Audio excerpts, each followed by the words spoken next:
Hey guys, welcome back to the channel. Have a pretty cool rifle and a very unique cartridge today that we're going to talk about. And so let's go ahead and get into it now.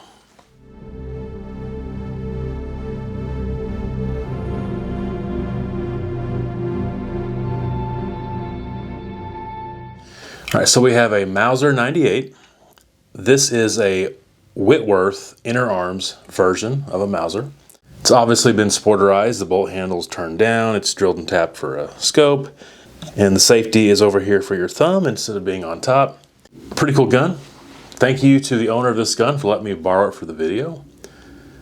The coolest thing about this rifle is the cartridge that it's chambered in. And that cartridge is a wildcat. And so it's not an officially SAAMI standardized cartridge, but it's simply a wildcat. And it goes by several different names. Some people call it the 6.5 Frankenstein. On the actual gun, on the barrel, it says 6.5 by 8mm Magnum. Other people call it the 6.5 Shooting Times Westerner, or STW. I do know that there's dies available from Redding in the cartridge of 6.5 STW, and there are dies available from RCBS in the cartridge of 6.5 by 8mm Remington Magnum. Is there a difference? No, that's the same thing. And you might be asking yourself, well, how similar is that to the 6.5 by 300 Weatherby? Well, it's extremely similar. In fact, I would say it's 95% the same cartridge. The big difference would be the shoulder. The geometry of the cartridges are not exactly the same, and the big difference is the shoulder. But for all intents and purposes, a 6.5 STW, 6.5 8 mag, 6.5 300 Weatherby are gonna perform about the same. They're right there with a 26 Nosler on performance. Now the 26 Nosler is different. It comes from a different case. It's a little bit shorter overall. But for all intents and purposes, the 26 Nosler, this cartridge, and the 6.5 by 300 Weatherby are all gonna have similar performance. This is a belted cartridge. And if you see the belt on it, it's a good chance it originally came from the 375 H&H. The 375 H&H was necked down to 30 caliber. And when it comes to full-length Magnum cartridges, that's really the parent of just about all of your old cartridges that have a belt on them. So if you think of a 264 Win Mag, you think of a 7 Rim Mag. You think of a 300 Win Mag, you think of a 300 Weatherby. You think of an 8mm Remington Magnum. They all really come from the same. Some of those are a little shorter, like the 7 Rim Mag, the 300 Win Mag, the 270 Weatherby, the 257 Weatherby. It's the same case, but shortened. And therefore it'll fit in a standard long action, like a 30-06 length case. But the original 300 H&H or 375 H&H was a full-length Magnum case. So it's gonna get out there to 3.6 inches or so, maybe even longer.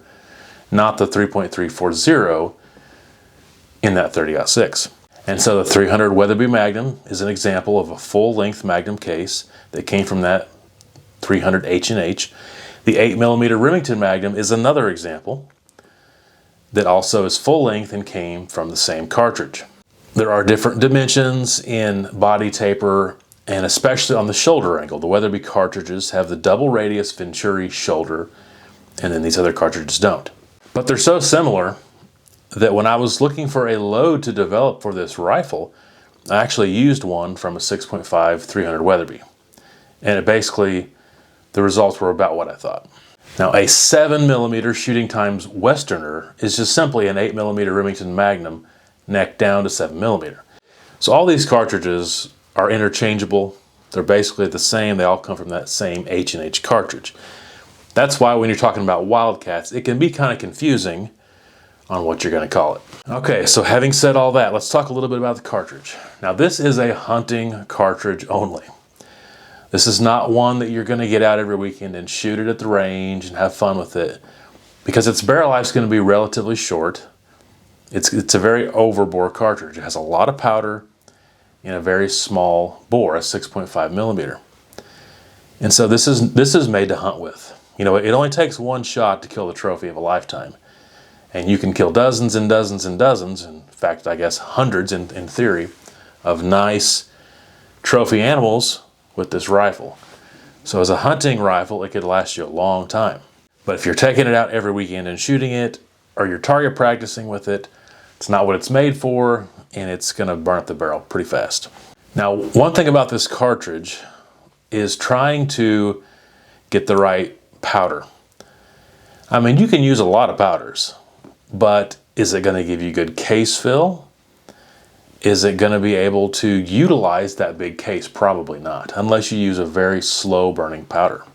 And I'm thinking back to when the 300 Weatherby Magnum first came out, or when the 8mm Remington Magnum came out, and there really wasn't even powders available at that time that really tapped into the potential. Now today there's very slow burning powders. So if you look at a list of powders from fastest to slowest, you're gonna basically go with the very slowest powders in this particular cartridge. I didn't have access to US 869 or anything like that. I did have H1000, which can be used in this cartridge, but I didn't feel like it was quite slow enough. But what I did have was Vitavori N570. And so I decided to mess around and try to come up with a load with Vitavori N570. It was pretty tough, honestly, to find published data with this cartridge. And so I ended up finding 6.5 300 Weatherby data. And on top of that, it was hard to find data with Vitavori N570. I finally did find somebody that had, in a forum, published some data. And so I based it off of that, but I started very conservative. I had about 9 rounds, and the difference in powder charges from the first round to the last round was 7.5 grains. So I really started out pretty conservative just to make sure that I, wasn't over pressure, because, this is not just straightforward out of a book. I'll just tell you that there was 0 pressure on all 9 rounds. My velocity wasn't great. I mean, it was plenty good for most of your hunting. But to actually utilize this awesome, massive case, I don't feel like my velocity was the greatest. It topped out around 32-30. Now, one reason for that, probably, error on the person doing it, me. I probably need to work at it a little bit more. But the second reason is that it has a 24-inch barrel. Nothing wrong with the 24-inch barrel, but to utilize the case capacity of such a large case with the type of powders I was using, you really need that 26-inch barrel, maybe even a 28-inch barrel. So I think if you used my exact load in a longer barrel, you would have got really good velocity. What I was shooting was 143 grain ELDX, loaded out to about 3.7 inches. And I think that might have been a little bit too long. It chambered with no issues at all. But it was just a hair too long for the magazine. You could get 1 in there, but if you try to put more than 1, the feeding ramp kind of got in the way. So 3.7 was probably just a hair bit too long. But I topped out around 32-30 on a 143 grain bullet. With as much powder as I put in there, like I said, it would have been perfect with a longer barrel. Now, the person who owned this rifle before the current owner had done a lot of reloading with it, and he had determined that Reloader 22 with 120 grain Sierra Game King was what gave him the best performance. And at first I thought, well, that's a little on the fast side maybe, but since I've messed around with it and realized how you have to change things based on the barrel length, he was right on. I think that Reloader 22 is about perfect because of it having a little bit shorter barrel. I think a lot of my powder, not a lot, but a small percentage of my powder went unburned and went out the end of the barrel. And so I think he had it figured out that Reloader 22 with a 24-inch barrel is going to give you really good velocity, especially with those 120 grain bullets. So that was really fun, just to mess around with it, just to get out there and shoot it and see what it could do. Oh, and I do want to mention on the previous owner, he had the overall length about 3.6 inches. And so I think 3.6, 3.65 inches is probably better on the overall length, so you can fully get it down in the magazine. I don't think there's any purpose in adding more powder because of the barrel length, even though I had 0 pressure. I have not had a ton of experience with larger magnums. I live in Missouri. We don't have elk or moose or big bears around here. And so I don't have any experience, with with large magnums and stuff. So this was cool to be able to reload for the first time for a big case. I can say that the gun recoiled less than I thought it would. It doesn't have a brake on it. It was not bad at all. Shot it 9 times, had 0 pain. It definitely has some jump. Like it definitely jumped back and rocked me, but it didn't hurt at all. So recoil was less than what I thought, but it definitely has some jump and it definitely was loud.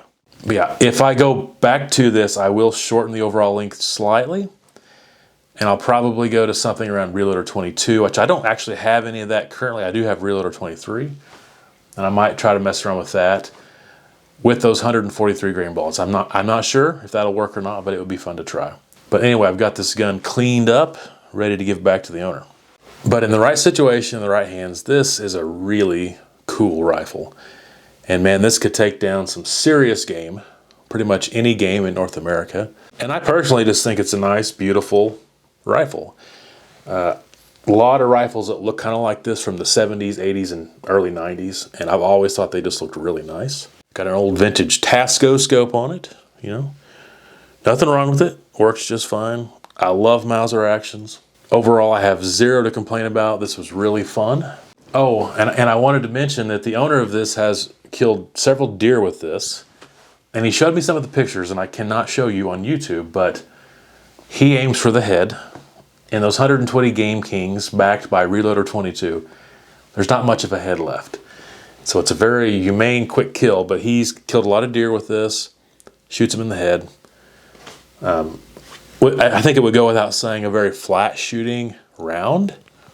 And so, you know, you're out there in the West and you have 300, 400, 500, 600 yard shots in the right conditions. If you're well practiced, you could make a very flat shot with this cartridge. Once again, it's the equivalent of a 6.5 300 Weatherby, which is one of the flattest shooting cartridges you can get. I think it's really cool. Like, on the cool factor, I give this a 10 out of 10. Pretty happy with it. What's your thoughts on the cartridge? What's your thoughts on this rifle? Leave a comment below. Love to read about it. Like this video if you liked it. Subscribe if you haven't already. More videos like this will be coming out. I hope you have a great day, and until next time, take care.